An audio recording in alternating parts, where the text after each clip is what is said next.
worst mass shooting in Canada, all of Canada. And look at how they reported it.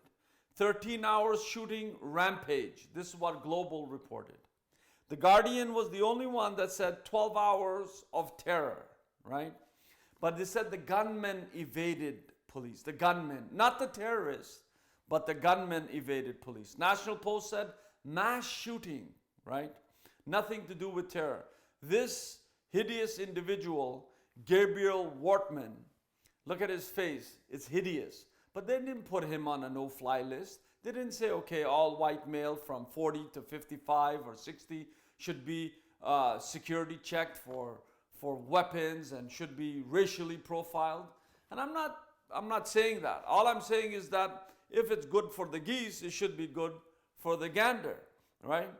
They reported horrific crime, senseless tragedy, hard day, shooting spree. All of these kind of apologies that they're grafting onto this terror attack on innocent Nova Scotians is just preposterous. Globe and Mail, Canada's national newspaper, said the mass shooter was a denturist and had a passion for policing. Now, could they have used a different kind? They could have said, well, he had a denture clinic somewhere and he was deranged, he was psychotic, he was somebody who was disturbed, and he had this weird, obsession with policing. They said passion. Usually passion is positive. Why would you put a positive spin on this mass shooter, killer, terrorist, murderer? Why would you do that? Because they always, you see, media always, it molds the perception. This is what I'm trying to say. 23 people murdered. Police, firefighters, nurse, teachers, correction officers. I knew 2 of them. And it really hit home. But then I sat there thinking, why have they not talked about all of these people as saying that they were murdered? Oh, they were shot. Oh, they were shot. Oh, they were killed. Actually, they were murdered. Cold-blooded murder. CTV News said, Nova Scotia shooter, not Nova Scotia terrorist, but Nova Scotia shooter. That fellow Justin Bork, who shot the RCMP and murdered them also, he was not called a terrorist. He held Moncton in a terror siege for 3 days, and there was nothing about terrorism, you see.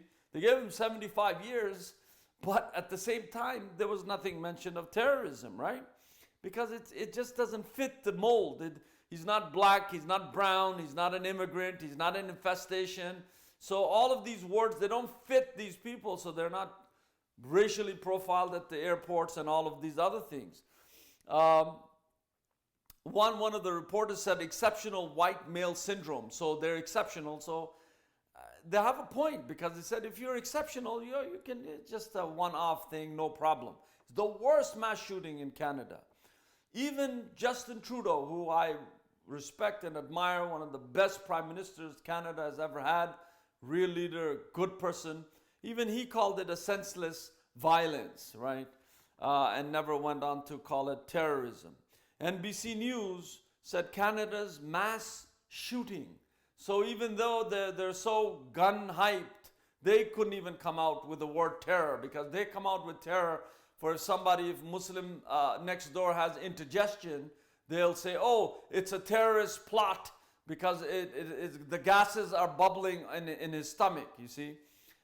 Media reported for the terror attack with this one insane person who was mentally unbalanced, who was from Uzbekistan or one of these countries, and they called him a bearded terrorist. He had a pellet gun and a paint gun, and he was shouting, Allah Akbar, Allah Akbar. Not Allahu Akbar, which means God is great. All of a sudden this becomes like a terrorist chant or something like this, because it's a perception media wants to keep putting. And they can't pronounce Allahu Akbar or Muslim. They will say Muslim terrorists, Muslim, but they can pronounce Arnold Schwarzenegger, Sylvester Stallone, no problem, no hiccups. Arnold Schwarzenegger, no pickup, no hiccups at all. So here I have this narrative that is skewed and that is totally bunk and is full of duplicitous rancor, we want to actually shun that. We want to say, this is, call it what it is. Whoever does it, whatever time it happens, let us have an even playing field.